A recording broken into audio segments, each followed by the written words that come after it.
Hi everyone, welcome back to our channel. So మనం ఇంతకు ముందు హెల్త్ ఇన్సూరెన్స్ బెనిఫిట్స్ గురించి తెలుసుకున్నాం. నెంబర్ 1 ఏమున్నాయి, లేకపోతే టాప్లో ఏమున్నాయి తెలుసుకున్నాం. అసలు హెల్త్ ఇన్సూరెన్స్ తీసుకోవాల్సినప్పుడు జాగ్రత్తలు ఏం తీసుకోవాలనేది మెయిన్ ఇంపార్టెంట్. అంటే ఆ కంపెనీకి నో క్లెయిమ్ బోనస్ ఉందా లేదా, ఎంతవరకు ఉంది. సో ఎందుకంటే ఇప్పుడు మనకి ఇన్ఫ్లేషన్ పెరిగిపోతుంది. సో కొన్ని పాలసీలో ఇన్ఫ్లేషన్ కేర్ కూడా ఇస్తున్నారు. అంటే ఇన్ఫ్లేషన్ 5% పెరిగితే వీళ్ళు 5%, 10% పెరిగితే 10% సంవత్సరంలో పెంచుతున్నారు. అదే ప్రీమియం పెంచుతున్నారు. అలాగే ఫ్యూచర్లో సో మనకి పెరుగుతాయి కాస్ట్లు అనేది. ఇప్పుడు సపోజ్ ఇంతకుముందు స్టెంట్ వేయడానికి 1 lakh తీసుకుంటే ఇప్పుడు 4 lakhs 5 lakhs తీసుకుంటున్నారు పెద్ద హాస్పిటల్స్లో. అలాగే ఫ్యూచర్లో మనకి ఇది 10 lakhs అవుతుంది ఒక స్టెంట్కి. అలాంటిది నార్మల్ క్యాన్సర్ ట్రీట్మెంట్కి ఇంతకుముందు 20 lakhs అయ్యేది, ఇప్పుడు 30 lakhs దాకా పెరిగింది. సో అలాగే ఇప్పుడు లివర్ ట్రాన్స్ప్లాంట్కి 40-45 lakhs అయ్యేది, ఇప్పుడు 60 lakhs అయ్యింది. కిడ్నీ ట్రాన్స్ప్లాంట్కి ఇంతకుముందు 10 lakhsలో అయ్యేది, ఇప్పుడు 30-40 lakhs అవుతుంది. సో ఇంకా ఫ్యూచర్లో ఏంటంటే అడ్వాన్స్డ్ ట్రీట్మెంట్ రాబోతున్నాయి. ఇప్పుడు ఆల్రెడీ రోబోటిక్ ట్రీట్మెంట్స్ ఉన్నాయి, ఇవి కాకుండా ఏ ట్రీట్మెంట్స్ కూడా వస్తున్నాయి 2 years తర్వాత.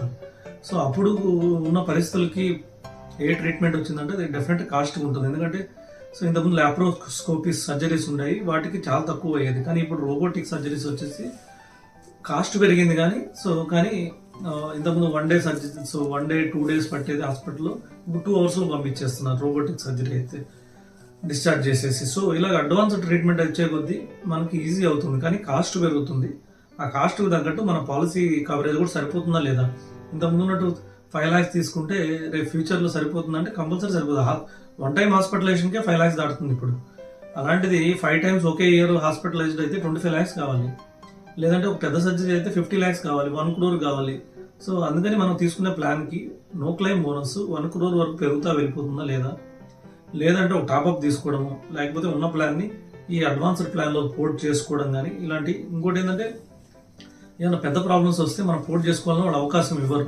అందుకే యంగ్ ఉన్నప్పుడే, ఏం ప్రాబ్లమ్స్ లేనప్పుడే, చిన్న ప్రాబ్లమ్స్ ఉన్నప్పుడే మనం పోర్ట్ చేసుకోవాలి. చిన్న ప్రాబ్లమ్స్ ఉన్నా కూడా పోర్ట్కి వాళ్ళు ఒప్పుకుంటారు. కానీ లేదంటే మరి అసలు హై ప్రాబ్లం ఉంటే, ఆల్రెడీ పెద్ద ప్రాబ్లం వస్తే సో తర్వాత వాళ్ళు పోర్ట్ చేయడానికి ఒప్పుకోరు. అందుకనేసి దీనికి ముందే మనం జాగ్రత్త తీసుకొని మనం ఇప్పుడు ఫ్యూచర్ అంతా అడ్వాన్స్డ్ ప్లాన్స్ అయ్యాయి. ఎందుకంటే మనకు ట్రీట్మెంట్స్ కూడా అడ్వాన్స్ ట్రీట్మెంట్ రాబోతున్నాయి, ఆల్రెడీ అడ్వాన్స్డ్ ఉన్నాయి, దీనికి మించి రాబోతున్నాయి. వీటికి మనం బేర్ చేయాలంటే కంపల్సరీ అడ్వాన్స్ ట్రీట్మెంట్ తీసుకోవాలి. మనకు తెలిసినట్టు ఇవాళ రేపట్లో హాస్పిటల్లో కూడా సో లగ్జరీ ట్రీట్మెంట్స్ చేస్తున్నారు.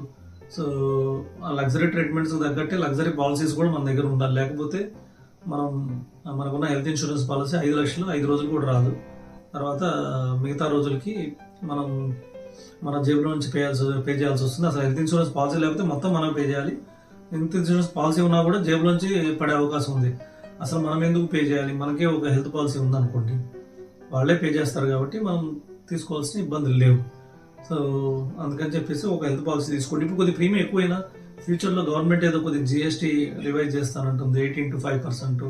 అట్లా ఏమైనా రివైజ్ చేస్తే మనకి ప్రీమియం తగ్గుతుంది. సో అప్పుడు పెద్ద ప్రాబ్లం కాకపోవచ్చు.